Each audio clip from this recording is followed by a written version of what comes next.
Iqiniso elimsulwa. Umthethosisekelo waseNingizimu Afrika awunavelo. Ngisho, iphepha yangasese toilet paper inenani elikhulu kunomthethosisekelo.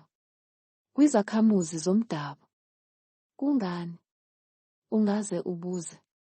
Uhlelo olubizwa ngobandlululo lwalugcina abantu abamnyama bendabuko bengaphandle komnotho nomhlaba.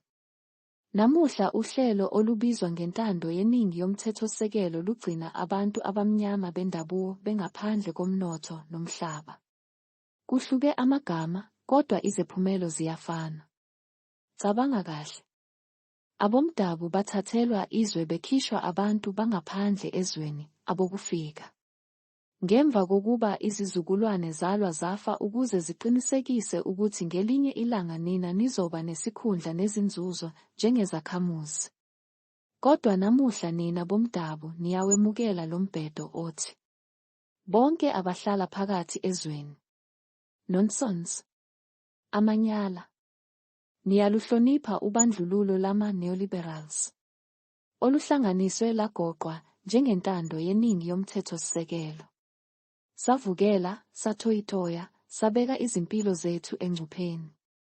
Salwa nobandlululo labelungu kanye nenkatha ifpi. Kodwa namhlanje sesimukela lo mbhedo obizwa ngomthethosisekelo. Lapho ama-CODESA askari amukele into eyayibhalwe abelungu be-Apartheid.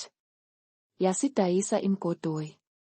Zazingekho izingxoxo ze-CODESA, iziyalezo nje ezivela kubaphathi babo. Lama askari amaphiciphici ahleli ephalamende namuhla, njengomvuzo wabo. Ukukhwabanisa fraud okukhulu emlandweni wesimanje kwakuyi-CODESA. Ayikho lento bafowethu. Ayikho.